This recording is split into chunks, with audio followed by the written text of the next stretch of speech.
Hello, नमस्कार दोस्तों। स्वागत है आप सभी का हमारे YouTube चैनल टेक्निकल जॉब अड्डा पर। दोस्तों, हमने लास्ट क्लास के अंदर रेशो, प्रोपोर्शंस एंड परसेंटेज को पढ़ा था। आज हम रेशो, प्रोपोर्शन और परसेंटेज से रिलेटेड जो हमारे MCQ बनते हैं, किस किस टाइप के प्रश्न जो उनके ऊपर बनते हैं, वो आज हम क्लियर करेंगे। तो आज का हमारा टॉपिक है भी रेशो, प्रोपोर्शन एंड परसेंटेज। इन तीनों के ऊपर जितने भी MCQ बनते हैं वो सभी आज हम करेंगे। तो सबसे पहले हम हमारा टॉपिक जो है वो लेते हैं अभी रेशो। सबसे पहले रेशो के ऊपर हम सवाल करते हैं। रेशो पे कैसे सवाल बनते हैं, अनुपात पे। तो सबसे पहला सवाल है अभी हमारे पास x अनुपात 15 समानुपात 3 अनुपात 2.5। ये भी एक समानुपात का सवाल कह लो चाहे अनुपात का कह लो, क्योंकि इसमें दोनों अनुपात हैं। तो अनुपात का जो ये सवाल है ये कैसे हल होगा, हमें पता है भी x बटा में 15 बराबर 3 बटा में 2.5। इस प्रकार से हम इसको लिख सकते हैं। फर्दर हम क्या करेंगे, यहाँ से x निकालना है तो x को तो यही पड़ा रहने देंगे, और जो इसके नीचे वाली रकम है ये ऊपर जाके गुणा में हो जाएगी भी, नीचे 2.5। जब इसको सोल्व करेंगे तो ये क्या आएगा, 3 गुणा में 15 गुणा में 10 डिवाइडेड बाय 25। हमने क्या किया, ये दशमलव हटा दिया तो ऊपर की तरफ एक हमने 10 लगा दिया, क्योंकि दशमलव के बाद एक स्थान तक है तो यहाँ पे एक जीरो लगी, एक जीरो बनने से ये 10 बन गया। अब हम इसको सोल्व करते हैं। अभी 5 से करेंगे, 5 भी है 15, 5 से 25, 5 दूनी 10। ये आ गया अभी 3 3 2, 3 गुणा 2, 3 3 है 9, 9 दूनी 18। तो 18 जो है हमारा यहाँ पे x की वैल्यू क्या आ गई भी 18। ये आपका आंसर आ गया भी। इस प्रकार से हम जो है सवाल को हल करते हैं। नेक्स्ट सवाल पे चलते हैं। अभी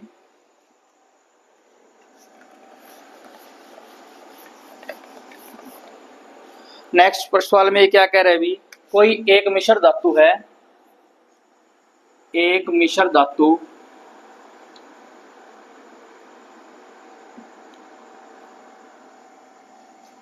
एक मिश्र धातु है जिसका कुल वजन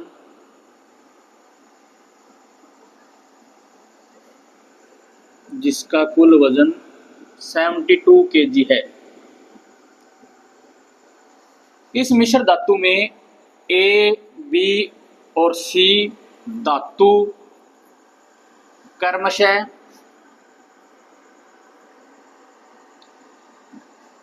1, 2, 3 के अनुपात में है।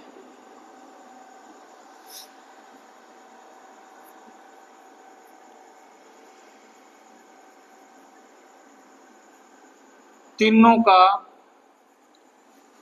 वजन बताओ। क्या होगा अभी, सबसे पहले हमें कुल वजन दे रखा है, यहाँ पे कुल वजन 72 kg, और तीन धातुएं भी हमारे पास A अनुपात B अनुपात C, ये हमें दे रखा है 1 अनुपात 2 अनुपात 3। सबसे पहले हम करेंगे भी इनका जोड़। जो हमारा अनुपात दे रखा है सवाल के अंदर उसका हम क्या करेंगे, जोड़ करेंगे। तो जोड़ करने पे क्या आएगा भी, 1 + 2 3 और 3 6, अनुपातिक योग जो है अभी इसका आ गया 6। सबसे पहले निकालेंगे A का बार। A का बार क्या होगा अभी, A जो है वो क्या है आपके पास 1 बटा में 6 गुणा में 72। क्या होगा, हम जिस प्रकार से अनुपात निकाल रहे हैं, सबसे पहले जिसका निकालना है वो लिखेंगे, उसके नीचे भाग में जो इनका अनुपातिक योग आया है वो लिखेंगे, गुणा में कुल वजन 72 में से हमने एक पार्ट अलग करना है, 72 में से एक पार्ट अलग करना है। तो इस प्रकार से करेंगे तो ये आ जाएगा आपका भी 12 kg। यानी कि A जो धातु है उसका भार कितना है अभी 12 kg। B का भार या वजन कुछ भी कह लो, B का भार क्या है अभी 2 बटा में 6 गुणा में 72। ये कट जाएगा अभी 12, ये आ गया आपका 24 kg। तीसरा दो तरीके से निकाल सकते हैं, या तो ए और बी को जोड़ के 72 में से माइनस कर दो, नहीं तो यही तरीका जो है सी का बार। सी का बार कैसे आएगा अभी, सी क्या है अभी 3 डिवाइडेड बाय 6 72, ये आ गया अभी 36 kg। अब देखो हम अपने सवाल की पुष्टि खुद कर सकते हैं, ए बी सी तीनों को मिला के कुल वजन कितना है अभी 72 kg। अब जो 72 kg है जो हमने निकाला है बाहर तीनों का, क्या इनको जोड़ने पर 72 आ रहा है अभी 12 24 36 36 और 36 72, यानी कि 72। इस प्रकार से ये हमारा सवाल जो है हमने पुष्टि कर ली है, ये बिल्कुल सही है। आप अपने सवालों की पुष्टि खुद कर सकते हैं भी। इस प्रकार से हमने क्या इसकी पुष्टि कर ली। पुष्टि करने पे ये पता चल गया अभी जो तीनों का भार आया है वही इसका भार हमें यहाँ दे रखा था। ये आपका भी दूसरा सवाल। अब बात करते हैं तीसरे सवाल की।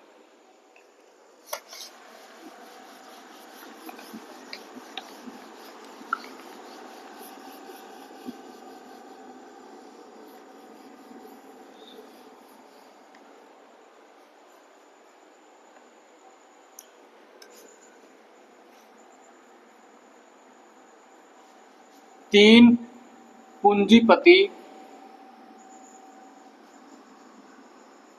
क्रमशः 5, 6 और 9 के अनुपात में व्यापार करते हैं।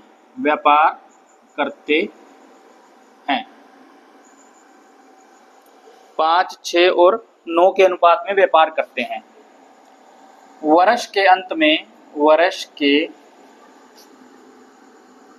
अंत में जो ए व्यापारी है, ए का कुल लाभांश 625 रुपये बना, तो कुल लाभ बताओ। पहले इसकी रकम देखेंगे भी क्या कह रहा है। ये कह रहा है भी तीन पूंजीपति हैं, मान लो ए बी और सी, तीन पूंजीपति हैं। इन्होंने मिलके एक कोई बिजनेस कर रखा है और उस बिजनेस में ये 5:6:9 के अनुपात में हिस्सेदारी है इनकी, यानी कि ए का 5वां भाग है, बी का 6ठा भाग है और सी का 9वां भाग है। तो क्या करना है, मान लो ए को 5 जो है अनुपात उसका 625 रुपये लाभ बनता है, तो कुल लाभ उनको कितना हुआ। बिल्कुल आसान सा सवाल है, हम निकाल लेंगे भी। हमें पता है 5:6:9। सबसे पहले इनका अनुपातिक योग क्या आएगा भी 11 और 9 20। अब क्या है भी कुल भार निकालना है और ए का लाभ, तो ए का जो लाभ है वो कैसे निकालते हैं हम, ए का लाभ कैसे निकालते हैं भी। सबसे पहले ए क्या है भी 5, कुल कितना है 5 जो भाग है ये किसमें से है 20 में से, अनुपातिक योग 20 और गुणा में हमने यहाँ पे निकालना है और ये लाभांश दे रखा है भी 625। जो हमने निकालना है इसको x मान लेते हैं क्योंकि हमने कुल वैल्यू निकालनी है। जब हम अनुपातिक योग में से सबको अलग अलग करते हैं तो इसी प्रकार करते हैं, जिसका भाग निकालना है वो डिवाइडेड बाय कुल अनुपातिक योग गुणा में कुल लाभ दे रखा होता तो हम यहाँ लाभ लिख देते तो a की वैल्यू आ जाती। अब इसमें a का जो है यहाँ पे लाभ दे रखा है तो हमें क्या है यहाँ से x निकालना है। तो कैलकुलेशन बची है अभी इसमें x का क्या आ जाएगा अभी 625 गुणा में 20 डिवाइडेड बाय 5। ये क्या हुआ अभी, ये देखो x के साथ गुणा में है 5/20, तो उधर जाके क्या हो जाएगा 20 ऊपर हो जाएगा गुणा में और 5 जो है से डिवाइड हो जाएगा। तो ये आ गया अभी 5 चौका 20, 625 गुणा 4, x बराबर आ गया अभी आपका 2500। ये आपका आंसर आ गया अभी। जो कुल लाभ जो यहाँ पे तीनों पूंजीपतियों ने एक व्यापार कर रखा है उसमें तीनों का जो कुल लाभ है वो बनेगा अभी 2500 रुपये और ए का जो हिस्सा है वो है 625। सवाल हमारा यही खत्म हो गया, बट हम इसमें बी और सी का लाभ भी निकाल सकते हैं। तो बी का लाभ कैसे निकालेंगे, मान लो बी का लाभ कितना होगा अभी, इसका लाभ इसको कितना प्रॉफिट हो रहा है अभी 6/20 गुना, अब देखो x कुल जो हमारा निकला है उसको हम यहाँ रखेंगे, क्या आ जाएगा यहाँ से 25 तिया 75, 750 रुपये का जो है इसको बेनिफिट हुआ है पूरे साल के। और अगर सी की बात करें, सी का लाभ क्या आएगा अभी, सी हमें दे रखा है 9/20 गुणा में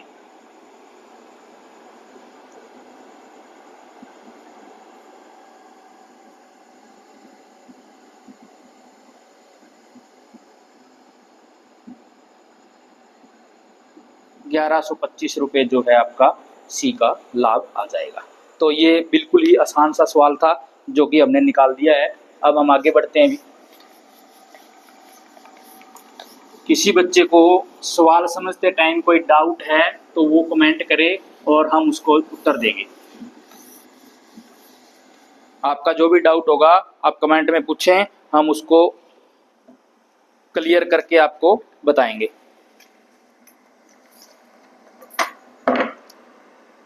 नेक्स्ट सवाल है अभी हमारे पास,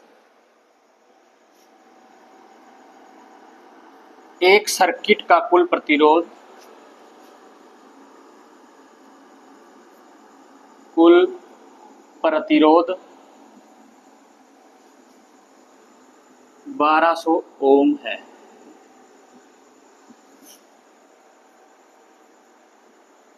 तीन प्रतिरोध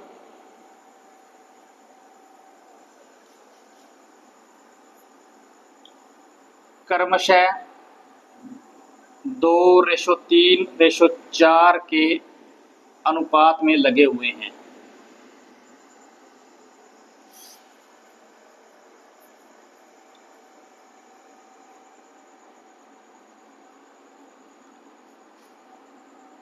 तीनों का अलग अलग प्रतिरोध बताओ, प्रतिरोध ज्ञात करो। क्या होगा अभी, 2:3:4 ये तीन प्रतिरोध है अभी हमारे पास ए बी सी। तो क्या होगा, सबसे पहले इनका अनुपातिक योग करेंगे, 2 और 3 5 और 4 9। अब क्या है, ए की वैल्यू निकालनी है हमने, तो ए की वैल्यू के लिए सबसे पहले क्या करेंगे, ए का प्रतिरोध, ए का प्रतिरोध कितना आएगा अभी आपका, ये आएगा 2/9 गुणा में 1200। अब देखो भी ये क्या होगा, 9 पे कटेगा ये, 3 तिया 9, 3 चौके 12, 00। ये आ गया भी 800/3 ओम। इसको फर्दर आगे और हम, अगर हमारा वो मल्टीपल चॉइस क्वेश्चन है तो उसमें जो हमारे पास ऑप्शन दे रखेंगे उस पर डिपेंड करेगा कि ये आगे और हमने सोल्व करना है या नहीं करना। अगर करना है तो सिंपली 800 को 3 से भाग दे देंगे, 3 दूनी 6, 3 छिके 18, 3 छिके 18, 3 छिके 18, ये आपका जो है इस प्रकार से ये आंसर आ जाएगा कि ए जो है इतने प्रतिरोध का लगा हुआ है सर्किट। बी की बात करें तो बी का प्रतिरोध क्या होगा, बी का प्रतिरोध 3/9 गुणा 1200, 3 तिया 9, 3 चौका 12, ये आ गया अभी 400 ओम। अब देखो इन दोनों को जोड़ देंगे और 1200 में से घटा देंगे तो ये आपका सी का मान आ जाएगा। तो यहाँ करते हैं अभी, सी का प्रतिरोध कितना आएगा अभी, सी का प्रतिरोध ये आएगा भी आपका 4/9 गुणा में 1200, 3 तिया 9, 3 चौका 12, ये आ गया भी आपका 1600/3। अब देखो 2 और 4 इसका डबल है ना ये, तो ये क्या होगा, इसका डबल आ जाएगा। जो हमारा 266 ओम प्रतिरोध आया था इसका क्या होएगा, डबल होगा, तो ये आपका सी का प्रतिरोध आ जाएगा। नेक्स्ट सवाल पे चलते हैं। बहुत ही आसान सा सवाल था ये, प्रतिरोध का एक सवाल हमने लास्ट टाइम जब क्लास करी थी तो उसमें भी हमने एग्जाम्पल के तौर पे इसको लिया था। नेक्स्ट सवाल है भी, 7 मीटर लंबे धागे के 3 सही 1/2 सेंटीमीटर लंबाई के कितने टुकड़े काटे जा सकते हैं, कितने टुकड़े काटे जा सकते हैं। क्या होगा अभी, सबसे पहले तो ये देखेंगे जो हमें दिया गया है ये क्या चीज है, यानी कि इनकी यूनिट कैसे है। अब देखो ये मीटर के अंदर है और यहाँ पे हमें सेंटीमीटर में दिया है। मान लो कोई एक रस्सी है, ये है आपकी 7 मीटर की, और हमने क्या करना है अभी, छोटे छोटे इसके 3.5 सेंटीमीटर के जो है टुकड़े करने हैं, 3 से 1/2 सेंटीमीटर के। सबसे पहले हम क्या करेंगे, इस सवाल में जो आपका मीटर दे रखा है इसके बना देंगे सेंटीमीटर। हमें पता है अभी 1 मीटर में 100 सेंटीमीटर होता है, तो क्या होगा 7 मीटर में 7 गुणा में 100, ये आ गया अभी आपका 700 सेंटीमीटर। अब हमने इस मीटर को क्या कर लिया, अभी सेंटीमीटर में कन्वर्ट कर लिया, क्योंकि हमने सेंटीमीटर के अंदर टुकड़े काटने हैं, तो सेंटीमीटर को ही सेंटीमीटर से डिवाइड करेंगे तभी आपका आंसर आएगा। जो हमें यूनिट दे रखी है उन दोनों की यूनिट सेम लेंगे। 7 मीटर के हो गया अभी आपका 700 सेंटीमीटर, और कितने टुकड़े काटने हैं, 3 से 1/2, 3 से 1/2 क्या है 3.5 सेंटीमीटर। तो क्या करेंगे 700 को 3.5 से कर देंगे, तो ये आ जाएगा आपका 700 गुणा में 10 डिवाइडेड बाय 35, 200।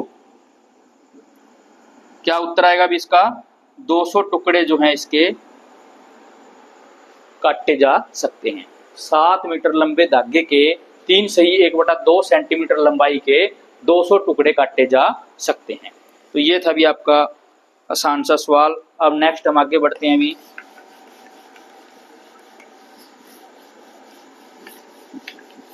अपनी प्रैक्टिस को जारी रखना है, प्रैक्टिस जो है बहुत जरूरी है। मैथ और साइंस तो ऐसे सब्जेक्ट होते हैं कि अगर आप प्रैक्टिस नहीं करोगे तो कुछ भी आपके सही में नहीं आने वाला। जितनी ज़्यादा मैथ के सवालों पे प्रैक्टिस करोगे उतना ही आपके लिए अच्छा होने वाला है। तो नेक्स्ट सवाल है अभी हमारा 72 मीटर लंबी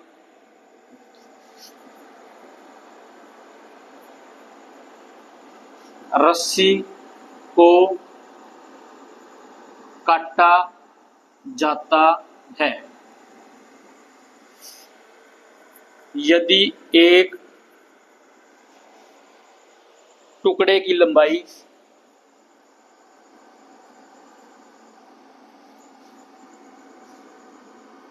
400 सेंटीमीटर है तो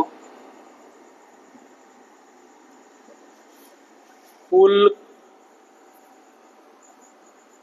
कितने टुकड़े काटे जा सकते हैं। जो हमने पीछे सवाल किया था सेम वही चीज है, थोड़ा सा रकम में चेंज है। रकम में चेंज है क्या है, अभी यहाँ पे 7 मीटर था, अभी 72 मीटर है। यहाँ पे 3.5 सेंटीमीटर था, यहाँ पे 400 सेंटीमीटर है। ये सवाल सभी बच्चे अपनी कॉपी में अपने हाथ से करेंगे। ये सवाल आप लोग खुद अपने हाथ से निकालोगे, क्योंकि सेम जो हमने पीछे सवाल किया है उससे मिलता जुलता है। तो आप इस सवाल की खुद प्रैक्टिस करोगे और अपना उत्तर कमेंट में लिख के बताओगे। नेक्स्ट सवाल पे आगे बढ़ते हैं। अभी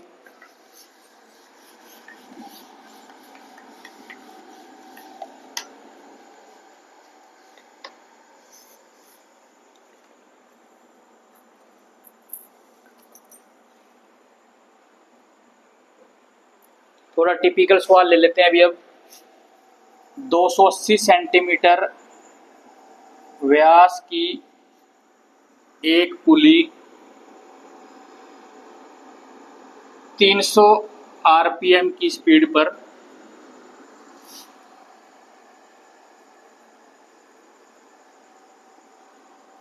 चलती है।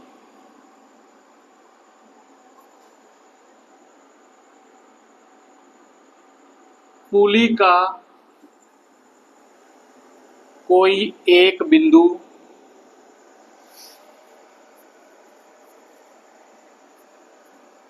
दो मिनट के अंदर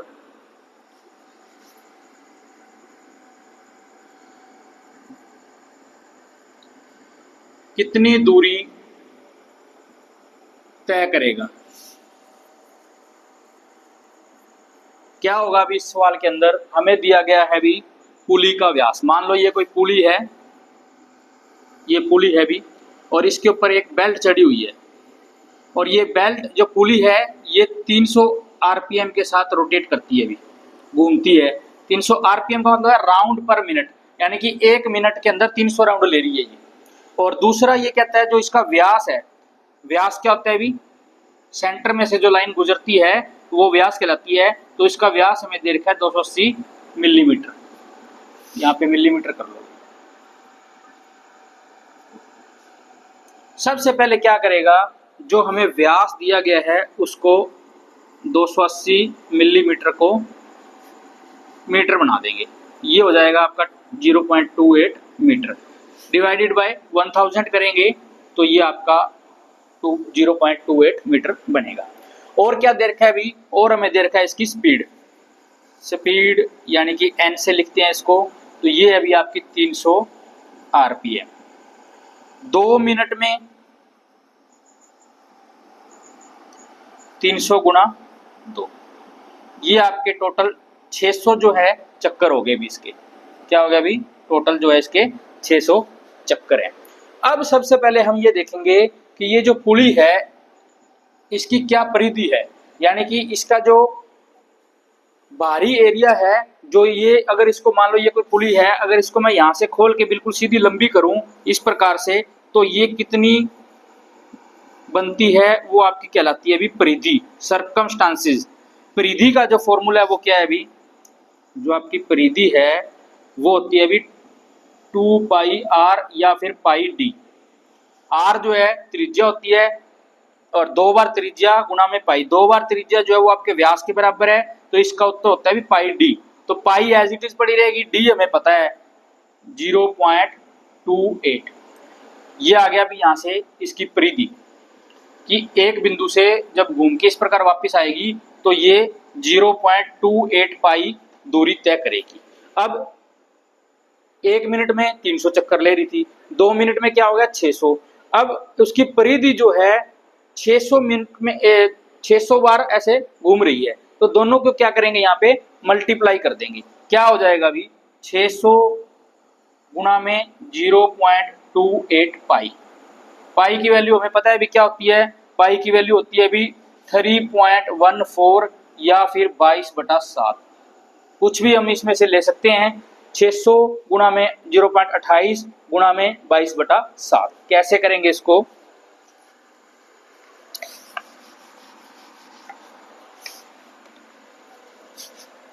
पाई की वैल्यू 22/7 गुना में 28 डिवाइडेड बाय 100 गुना में 600, क्या आ जाएगा अभी यहाँ से 7 चौका 28, कैलकुलेट करेंगे अभी इसको 88 गुना 6, 8 6 के 48, 4 8 6 के 48 और 4 528 जो है उसकी परिधि आ गई 528, ये जो है इसका आंसर आएगा। आपको अलग अलग ऑप्शन मिलेंगे बट आपका राइट आंसर इस प्रकार आएगा। एक बार फिर से रिपीट करते हैं, रकम पढ़ते हैं। 280 मिलीमीटर व्यास की एक पुली है। व्यास क्या होता है अभी उसका, जो उसका सेंटर बिंदु से जो रेखा गुजरती है वो उसका व्यास कहलाता है, और अगर इसका आधा कर देते हैं तो वो त्रिज्या कहलाती है। 300 आरपीएम की स्पीड पे इसके ऊपर कोई बेल्ट घूम रही है, तो 1 मिनट में 300 आरपीएम ले रही है, और हमें दे रखे अभी 2 मिनट, तो 2 मिनट में क्या होगा, कुल उसकी आरपीएम क्या है 600 बार वो ऐसे घूमती है। तो 2 मिनट में 600 बार घूमी, और एक बार की उसकी जो परिधि है वो है भी आपकी पाई डी। पाई डी क्या होता है अभी 0.28 पाई। अब जो फाइनल टच हमें देना है वो क्या है अभी, ये जो परिधि है गुणा में इसकी स्पीड है, जब ये दोनों गुणा करेंगे तो इसकी कुल दूरी उसने इतनी तय करी है वो हमारे पास आ जाएगी। तो कितनी दूरी तय कर रहा है ये 528 मीटर। देखो यहाँ पे हमने इसको मिलीमीटर को क्या बना दिया, मीटर बना दिया, तो ये क्या हो जाएगा आपका आंसर मीटर में आ जाएगा। तो ये था भी आपका एक टिपिकल सवाल जिसकी पेपर में आने की पूरी संभावना है। नेक्स्ट आगे बढ़ते हैं अभी हम।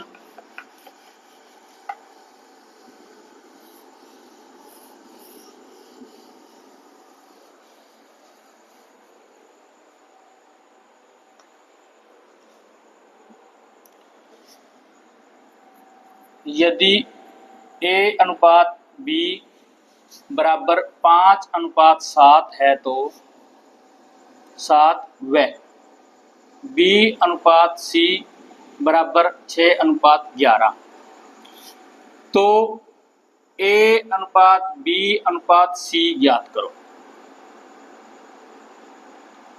क्या होगा भी?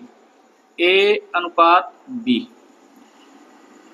और एक हमें दे रखा है B अनुपात C। इस प्रकार से लिख लेंगे, कंटिन्यूड प्रोपोर्शन है ये आपका। A अनुपात B, B के नीचे जो है हम B लिखेंगे और C को अलग से लिख देंगे। तो क्या होगा, यहाँ पे इनकी वैल्यू पुट करते हैं 5:7 और ये जो BC है ये आपका 6:11। इस प्रकार के सवाल को बड़ी आसानी से हम हल कर सकते हैं। कैसे करेंगे भी? ये जो आपका 6 है ये 5 से मल्टीप्लाई करेंगे और 6 और 7 आपस में मल्टीप्लाई करेंगे और जो 7 है आपका उसको 11 से मल्टीप्लाई करेंगे। तो क्या आएगा? 6 5 30 अनुपात 7 छिका 42 अनुपात 11 गुना 7 77। ये आपका उत्तर आ गया। बिल्कुल आसान सी ट्रिक है। इस प्रकार का कोई भी अगर आपके पास सवाल आ जाता है तो A अनुपात B, B के नीचे B, B अनुपात C और जो एज इट इज रकम दे रखी है उसको हम लिख लेंगे 5:7 6:11। क्या करेंगे? इस 6 की गुणा ऊपर दोनों से करेंगे, 7 की गुणा दोनों से करेंगे, यहाँ 42 कॉमन है तो एक ही बार लिख देंगे, 7 की गुणा 11 से करेंगे तो ये आ जाएगा आपका 77। 30:42:77 A अनुपात B अनुपात C, ये इसका उत्तर आ गया। क्लियर है भी? आसान सा सवाल है बट पेपर में जब करके नहीं जाओगे प्रैक्टिस तो वहां पे भूल जाओगे, इसलिए आपको प्रैक्टिस करना बहुत ही जरूरी है।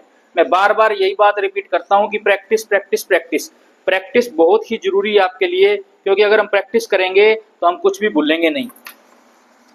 क्योंकि मैथ के सवाल कभी भी याद नहीं किए जा सकते, मैथ के सवालों को प्रैक्टिस करके ही दिमाग में बिठाया जाता है। नेक्स्ट सवाल की ओर बढ़ते हैं अभी हम।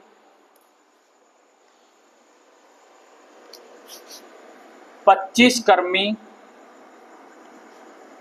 एक कार्य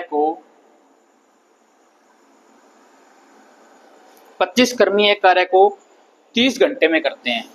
30 घंटे में करते हैं। 10 कर्मी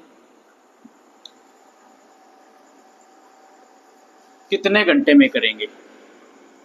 10 कर्मी उसी कार्य को कितने घंटे में करेंगे?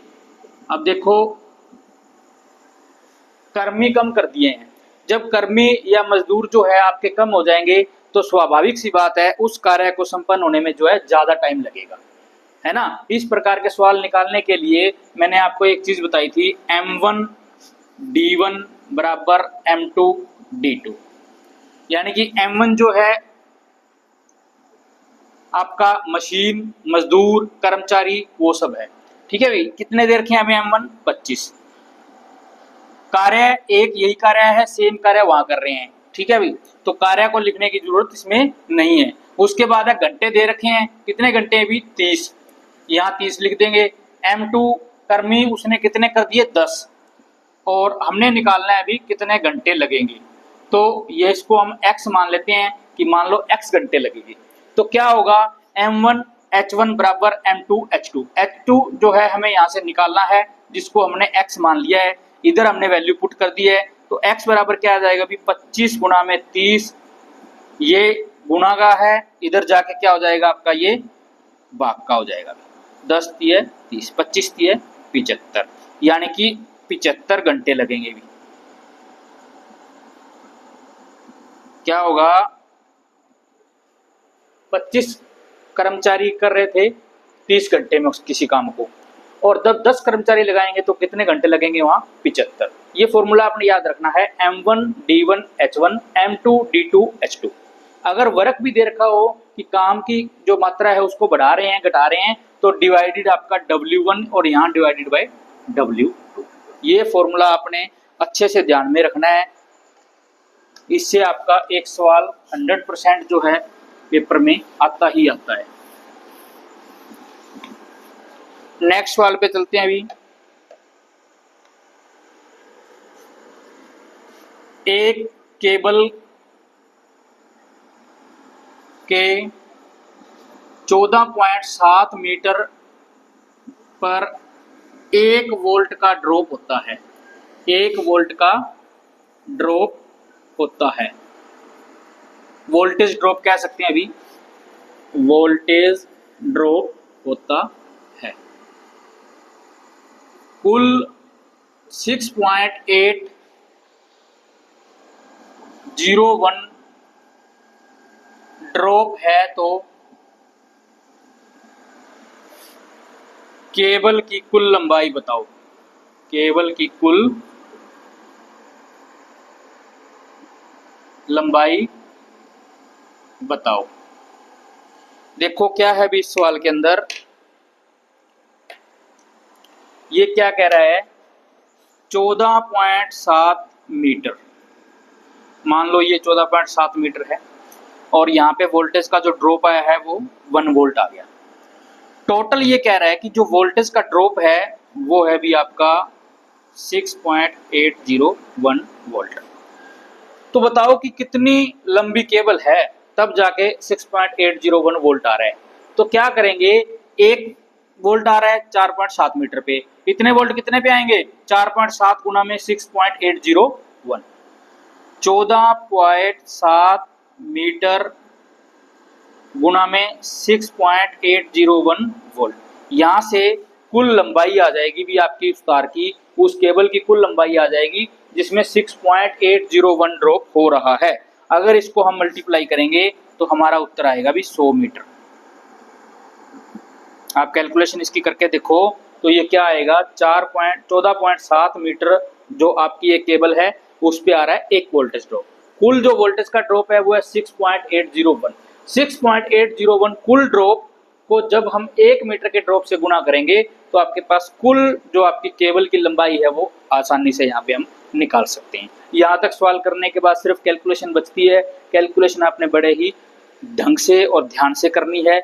ऐसा तरीका अपनाना होता है कि गलती होने के चांसेस कम रहें, एक्यूरेसी अच्छी रहे और टाइम कंज्यूम जो है वो कम हो और हमारा सवाल जो है जल्दी से जल्दी सोल्व हो जाए। नेक्स्ट सवाल है अभी,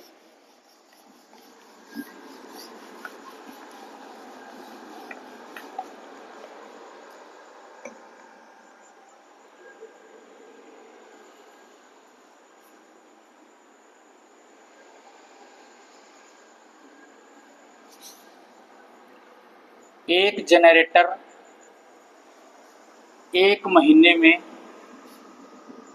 24 दिन कार्य करता है और 192 लीटर डीजल की खपत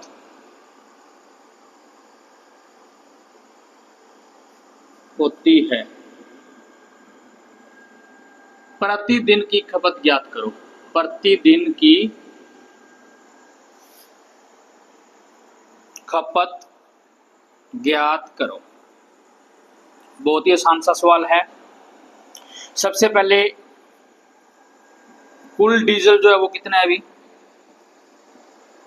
कुल डीजल उसने कितना लिया है अभी, 192 लीटर। कितने दिन चला है ये, महीने में कितने दिन चला है अभी, 24।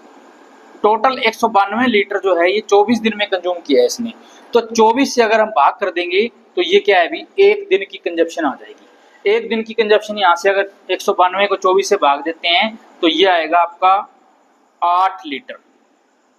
ये क्या आ जाएगा अभी, 8 लीटर जो है पर डे की इसकी खपत है।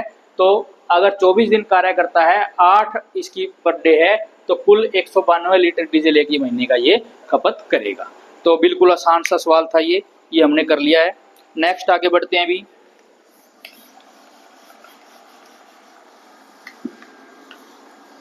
नेक्स्ट क्या कह रहे हैं अभी कि कोई एक स्प्रिंग है, एक स्प्रिंग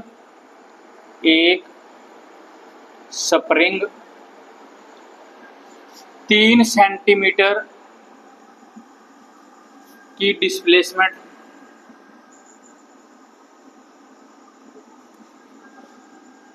2 न्यूटन बल लगाने पर लेता है।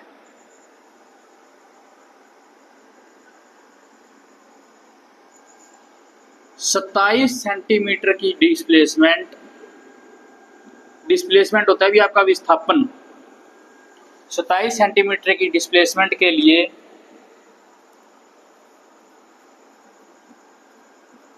आवश्यक बल बताओ, बल कितना लगेगा।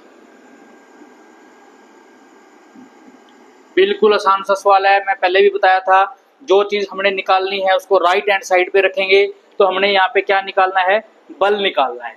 तो सबसे पहले क्या है अभी, 3 सेंटीमीटर की डिस्प्लेसमेंट 2 न्यूटन पे होती है अभी। 1 सेंटीमीटर की डिस्प्लेसमेंट 2/3, और कुल क्या कह रहा है ये, 27 सेंटीमीटर की जो डिस्प्लेसमेंट है वो क्या होगा अभी, 2/3 गुना में 27, 3 निम्मा 27, 9 दूनी 18, 18 न्यूटन जो है इसको बल फोर्स चाहिए 27 सेंटीमीटर का डिस्प्लेसमेंट करने के लिए। ये कोई आपका एक स्प्रिंग है, ये क्या कह रहा है इस स्प्रिंग के बारे में, अगर मैं 2 न्यूटन बल लगाता हूं तो ये 3 सेंटीमीटर तक डिस्प्लेस हो जाता है। अगर मैं 18 न्यूटन बल लगाऊंगा तो ये जो विस्थापन है ये कितना आ जाएगा अभी, 27 सेंटीमीटर आ जाएगा। क्लियर है अभी, बहुत ही आसान सा सवाल था ये। नेक्स्ट करते हैं अभी,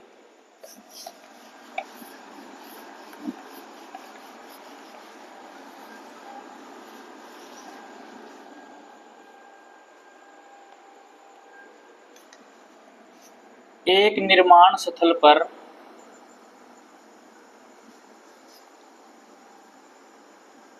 पांच कार्य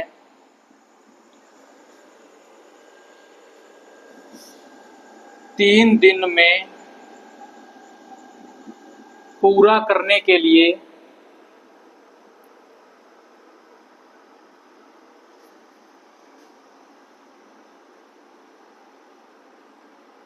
दो इलेक्ट्रीशियन लगे हुए हैं।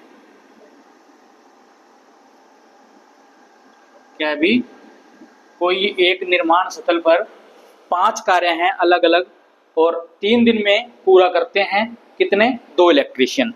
तो ये क्या कह रहा है अभी, यदि कार्य दोगुना कर दिया जाए, यदि कार्य दोगुना कर दिया जाए और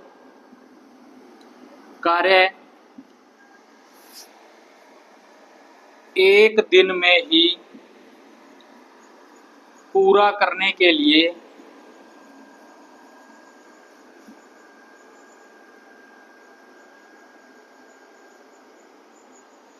कितने इलेक्ट्रीशियन की आवश्यकता पड़ेगी, कितने इलेक्ट्रीशियन की आवश्यकता पड़ेगी। पहले इसकी पूरी रकम को पढ़ते हैं अभी, फिर आगे करेंगे। क्या कह रहा है अभी, एक निर्माण स्थल है, 5 कार्य हैं वहां पे, 3 दिन में पूरे हो रहे हैं और 2 ही कर्मचारी वहां काम करते हैं। अब इसने क्या कह दिया अभी, कार्य दोगुना मतलब 5 का 10 हो गया। अभी 10 कार्य हैं और एक ही दिन में पूरे करने हैं, तो कितने आदमी चाहिए, आदमी तो बढ़ेंगे ना, अभी दिन घट गए और कार्य भी दोगुना हो गया। तो कैसे करते हैं, मैंने आपको बताया था अभी, M1 D1 H1 बटा W1 बराबर क्या आएगा अभी, M2 D2 H2 divided by W2। जो वैल्यू दे रखी है वो यहाँ पुट कर देंगे। सबसे पहले M4 मशीन मजदूर कितने हैं यहाँ पे, फर्स्ट ऑफ ऑल 2, और घंटे कितने हैं अभी यहाँ पे, घंटे नहीं दे रखे, यहाँ दिन दे रखे हैं, घंटे दिन समय कुछ भी है 3, और क्या दे रखा है अभी यहाँ पे, 5 कार्य W1 जो है वो है आपका 5। ठीक है, अभी इतना ही कुछ दिया हुआ है। नेक्स्ट जो है ये क्या कह रहा है, मजदूरों की संख्या हमने निकालनी है, मान लो M2 निकालना है, H2 दे रखा है, कितना है अभी H2 1 दिन में, और कार्य कितने हैं अभी 2 गुना, तो 5 का 2 गुना क्या है अभी 10। अब यहाँ से M2 को हल करेंगे, क्या आ जाएगा अभी यहाँ से M2 बराबर आ जाएगा 2 गुना में 3, ये 10 जो है आपका ऊपर चला जाएगा, गुना में 10, और ये एज इट इज पड़ा रहेगा 5, और इधर से 1 नीचे आएगा, 1 को लिखो चाहे ना लिखो कुछ फर्क नहीं पड़ेगा, हम इसको यहाँ से नहीं लिखेंगे। 5 दूनी 10, 2 दूनी 4, 4 तिये 12, यानी कि इसका मतलब क्या हुआ कि 12 इलेक्ट्रीशियन यहाँ पे लगाने पड़ेंगे। 10 काम को करने के लिए एक ही दिन में समाप्त करना है, तो हमें क्या है अभी 12 इलेक्ट्रीशियन की जरूरत पड़ेगी। सवाल क्या है अभी, 5 कार्य 3 दिन में पूरा करते हैं 2 इलेक्ट्रीशियन। दुगना कार्य यानी कि 10 कार्य एक दिन में पूरा करना है, तो हमें कितने इलेक्ट्रीशियन की जरूरत पड़ेगी, 12 इलेक्ट्रीशियन की हमारे को यहाँ पे जरूरत पड़ेगी। बहुत ही आसान इजी ट्रिक आपने याद रखनी है। M1D1H1 divided by W1, M2D2H2 divided by W2। इस फॉर्मूले को अगर आपने अच्छे से दिमाग में उतार लिया तो वर्क के ऊपर कितने भी सवाल आ जाएं, टाइम एंड वर्क पे आप आसानी से उन सवालों को सोल्व कर दोगे।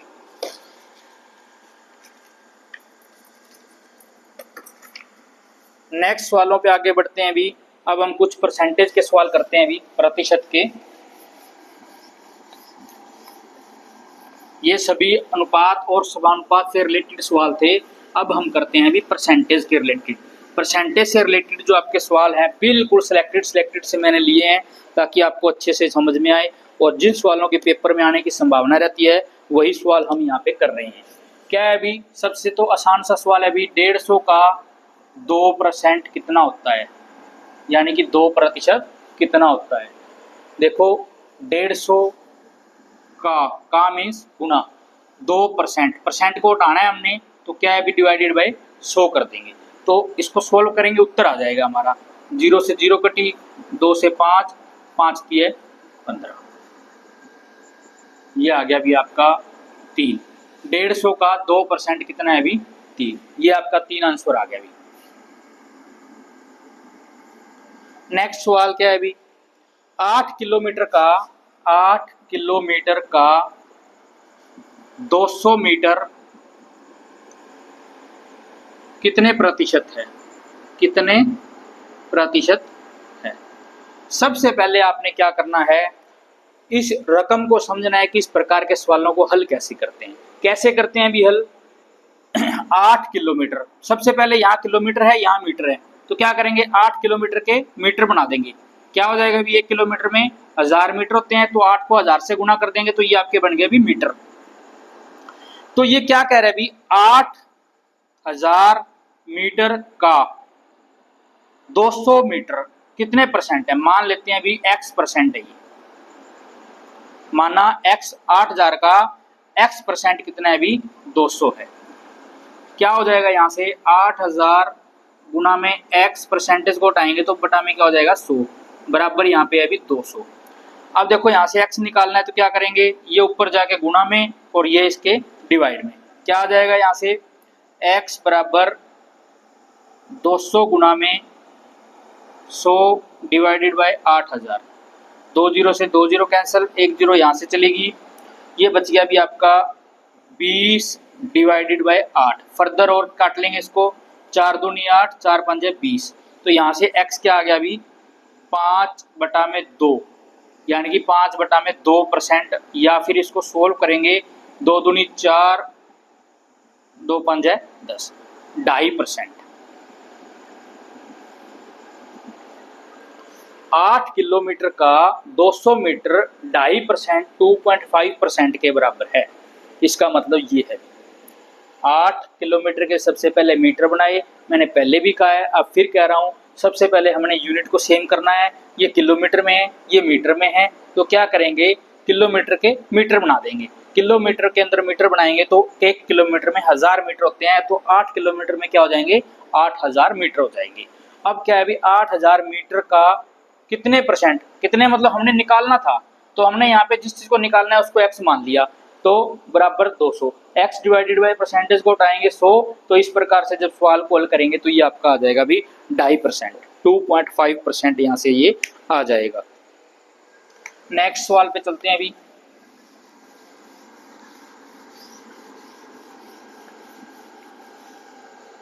नेक्स्ट सवाल क्या है अभी, कोई एक क्रैंक पिन है, क्रैंक पिन की कुल संख्या ज्ञात करो, कुल संख्या ज्ञात करो यदि 12% 1080 के बराबर हो। कोई एक क्रैंक पिन है कि उसके अंदर कितने उसकी संख्या है वो ज्ञात करनी है कुल, जबकि देर का हमें 12% 1080 के बराबर है। तो ये सवाल बहुत ही आसान तरीके से हम सॉल्व करते हैं। अब हमें क्या है अभी कुल निकालना है। मान लेते हैं कुल संख्या जो है वो x है। कुल संख्या क्या है अभी x।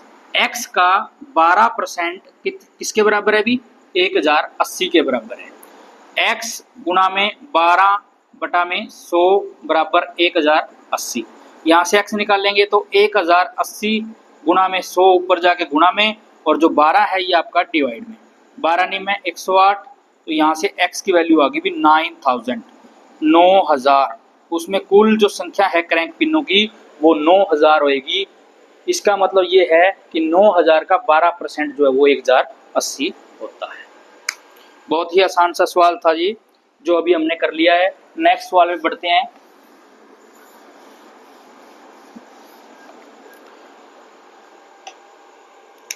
पाँच अनुपात 4 को परसेंटेज में बदलो। क्या कह रहे हैं अभी 5 अनुपात 4 को परसेंटेज में बदलो। अब हमें पता है कि 5 अनुपात 4 को हम लिख सकते हैं अभी 5 बटा में 4।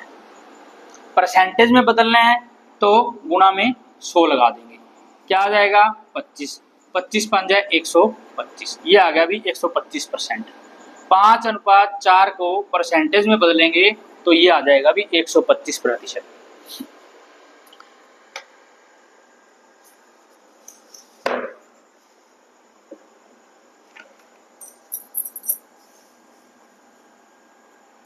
नेक्स्ट सवाल है अभी आपका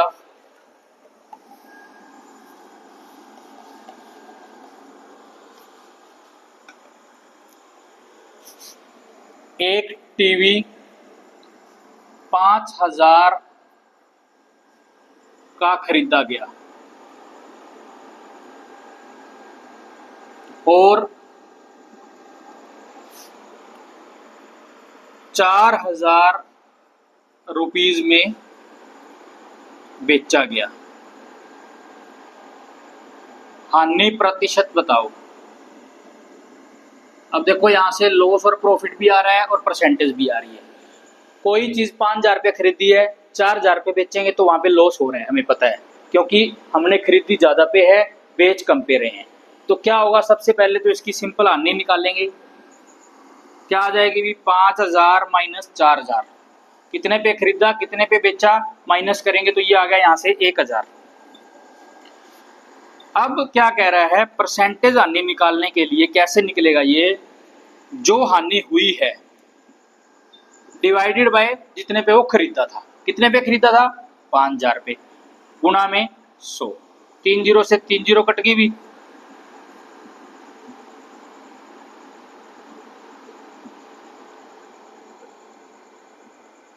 एक 1000 का लॉस हुआ है आपको 5000 पे, गुणा में 100, 3 जीरो से 3 जीरो, 5 दूनी 10।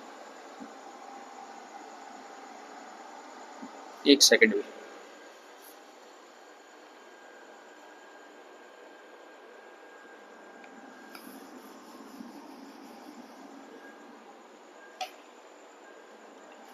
हजार का लॉस है अभी यहाँ पे। क्या होगा 1000 का लॉस जो है वो कितने भी हो रहा है अभी 5000 पे, गुणा में 100, 3 जीरो से 3 जीरो, ये आ गया अभी यहाँ से 20, यानी कि परसेंटेज हानि जो है वो क्या आ गई भी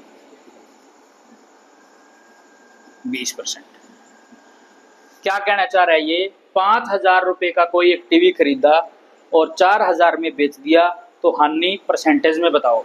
कभी भी जब कोई चीज़ परसेंटेज में निकालते हैं, चाहे वो लाभ हो चाहे हानि हो, वो हम क्रय मूल्य पर निकालते हैं। तो इसका जो क्रय मूल्य था वो 5000 था, हानि थी 1000 रुपये की, 1000 5000 का 20वां हिस्सा है, तो इस पे क्या है अभी 20% जो है यहाँ पे हानि हुई है।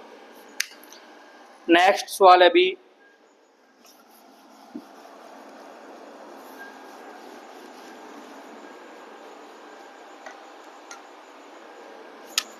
₹70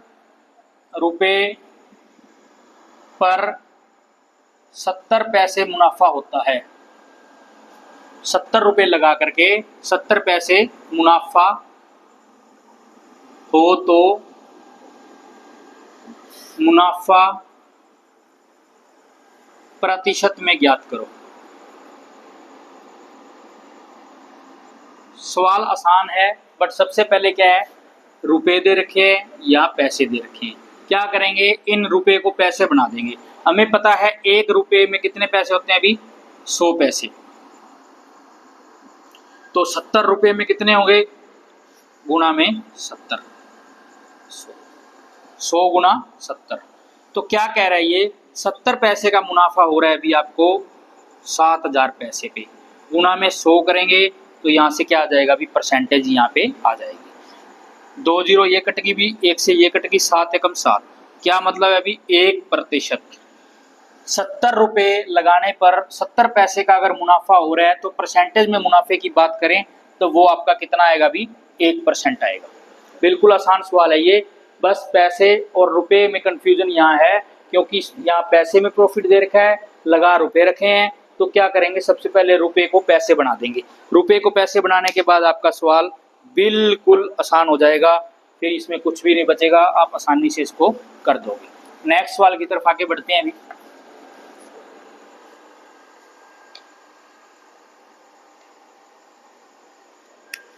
ये कह रहा है अभी एक छात्र ने गणित में 70 अंक व विज्ञान में 65 अंक प्राप्त किए। कुल अंक 200 हो तो प्रतिशत ज्ञात करो कि उनके कितने प्रतिशत नंबर आए हैं। क्या करेंगे, दोनों विषयों के नंबर जोड़ देंगे। एक में अभी 70, दूसरे में 65, कितने हो गए भी 135 अंक। ये 135 अंक कितने में से प्राप्त किए हैं उसने, 200 में से। और परसेंटेज निकालनी है तो गुणा में क्या कर देंगे, 100 लगा देंगे।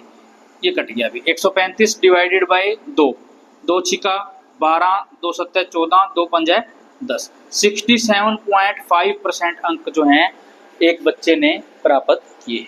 तो ये था अभी हमारा सवाल। नेक्स्ट आगे बढ़ते हैं।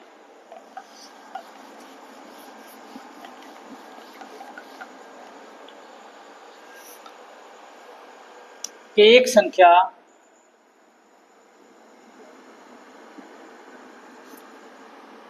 दूसरी संख्या से 20% अधिक है, 20% अधिक है। यदि छोटी संख्या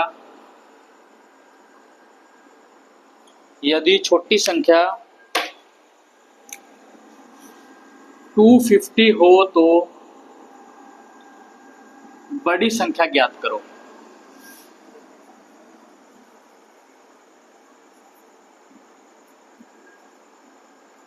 क्या होगा अभी, हमें दे रखा है छोटी संख्या, मान लो कि बड़ी संख्या जो है वो x है। बड़ी संख्या क्या मान लिया, x। छोटी संख्या 250 है। अब ये कह रहा है भी बड़ी संख्या जो कोई एक संख्या है जिसको हमने बड़ी माना है वो 20% अधिक है, छोटी संख्या से 20% अधिक है। तो क्या होगा, x बराबर 250 प्लस 20% अधिक है किसका, 250 का। ये एक इक्वेशन की फॉर्म में हमने लिख लिया कि जो बड़ी संख्या है वो हमें यहाँ से सब दे रखा है, हमने सिर्फ माइंड में फिट करना है इस फिगर को कि कहाँ से क्या कैलकुलेशन बनेगी। तो ये कैलकुलेशन क्या बन रही है कि छोटी संख्या में अगर 20% जोड़ते हैं छोटी संख्या का ही तो बड़ी संख्या बन जाती है। अब देखो छोटी संख्या 250 है, 250 का ही 20% इसमें जोड़ देंगे तो ये बन जाएगी आपकी बड़ी संख्या। तो यहाँ से इसको सोल्व करते हैं। अभी 250 प्लस 20%, 20/100 गुना में 250 सोल्व करेंगे इसको। 1 0 से 0, 0 से 0, 25 दूनी 50, 250 प्लस 50 यानी कि बड़ी संख्या आपकी आ गई 300।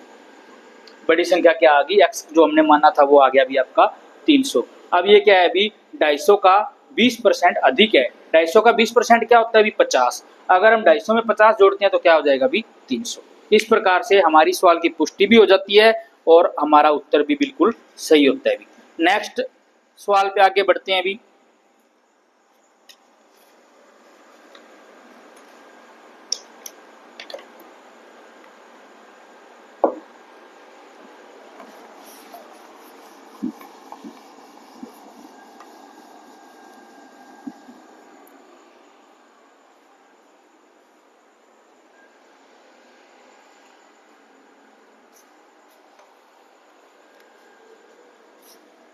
एक वस्तु का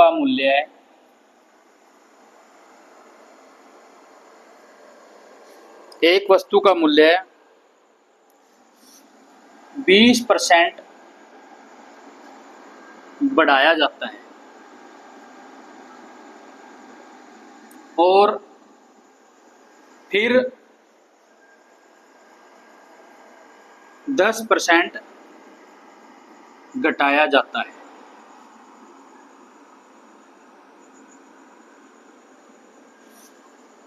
यदि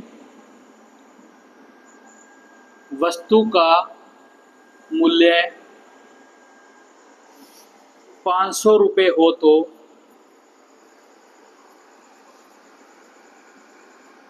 अंतिम मूल्य ज्ञात करो। अंतिम मूल्य ज्ञात करो, क्या मतलब है इसका, कोई एक वस्तु 500 रुपये की है, कोई एक वस्तु जिसकी कीमत 500 रुपये है, सबसे पहले उस पर 20% बढ़ा देते हैं। अभी सबसे पहले 500 का 20% निकालते हैं। 500 का 20%, 20% ऑफ 500, पहली स्टेटमेंट यही है। क्या आएगा यहाँ से, 20% ऑफ 500, 20/100 गुणा में 500, ये आ गया अभी 100। 100 रुपये उसकी कीमत बढ़ गई भी, तो नई कीमत क्या होगी भी इसकी, 500 प्लस 100। अब ये 600 रुपये इसकी वैल्यू होगी भी उस वस्तु की। सेकेंड स्टेटमेंट क्या कह रहा है, फिर 10% घटाते हैं। अब जो 10% घटाना है वो 600 पे घटाना है अभी। 10% ऑफ 600, 10/100 गुणा में 600, क्या आ गया अभी 60। अब देखो पहले हमने क्या था, 20% बढ़ाया था तो 20% 500 का जो आया था उसको जोड़ दिया था। अब जो है 10% ऑफ 600 जो भी आ रहा है हमारा 60 आ रहा है, तो ये क्या करेंगे, घटा देंगे, क्योंकि यहाँ पे हमने 10% घटाना है। तो ये किस में से घटाएंगे, 600 में से। 600 में से 60, 540। अंतिम मूल्य जो है वस्तु का वो आ गया अभी आपका 540। अब जो वस्तु है वो 540 रुपये पे बेची जाएगी। रकम को समझना है, 20% पहले बढ़ाना है, 10% फिर घटाना है। वस्तु का मूल्य 50। देखो बच्चों डाउट क्या रहेगा इस सवाल के अंदर, ये जो सवाल है बच्चे क्या करेंगे जी, 20% बढ़ा दिया था, 10% घटा दिया था, 20 में से 10 गए 10, तो क्या करेंगे 500 का 10% निकाल देंगे, 50 आया जी, 50 प्लस 500, 550 उत्तर। नहीं, वो बिल्कुल गलत है। आपका सही उत्तर इस प्रकार से आएगा, स्टेटमेंट को पढ़ना है और एज इट इज वैसे की वैसे आगे बढ़ना है। ये मत सोचने लग जाओ कि 20% तो लाभ था जी, 10% घटा दिया तो क्या हो जाएगा, 20 में से 10 गए 10%। नहीं, ऐसे उत्तर नहीं आएगा। उत्तर का तरीका स्टेटमेंट को पढ़ना है और उसी के अनुसार जो है हमने आगे चलना है। नेक्स्ट और लास्ट सवाल है इसका, बहुत ही अच्छा सवाल।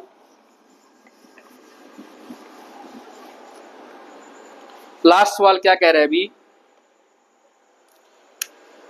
एक व्यापारी ने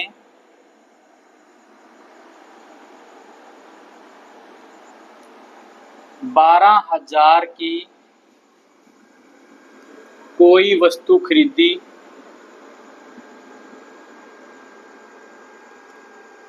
और 15% नुकसान में बेची।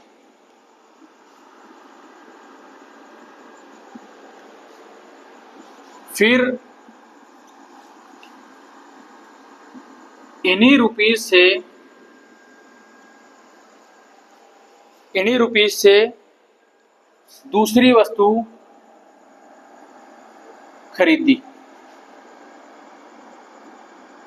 वह इस बार क्या है अभी 20% मुनाफे पर बेच दी।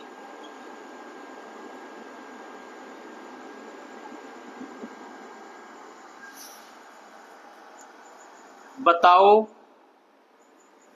व्यापारी को लाभ या हानि कितने प्रतिशत हुई। लाभ हुआ है तो कितने प्रतिशत, हानि हुई है तो कितने प्रतिशत। स्टेटमेंट पढ़नी है, मैंने पहले भी बताया था, पिछले सवाल में हमने स्टेटमेंट पढ़नी है। क्या स्टेटमेंट दे रखी है, एक व्यापारी ने 12,000 की कोई वस्तु खरीदी और उसको 15% नुकसान पर बेच दिया। 15% नुकसान हुआ है 12,000 पे, यानी कि 15/100 गुणा में 12,000,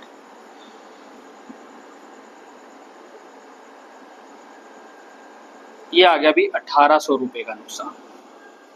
यानी कि 12,000 लगाए थे, 1,800 का नुकसान खाया, तो क्या बचेगा भी 12,000 माइनस 1,800। 0 0 10 में से 8 गए 2, 1 में से 1 गया 0, 10,200 रुपये। दूसरी स्टेटमेंट क्या कह रहा है भी, अब इन्हीं रुपयों से कोई दूसरी वस्तु खरीद ली और उस पर कितना मुनाफा कमाया, 20%। यानी कि ये हो गया भी आपका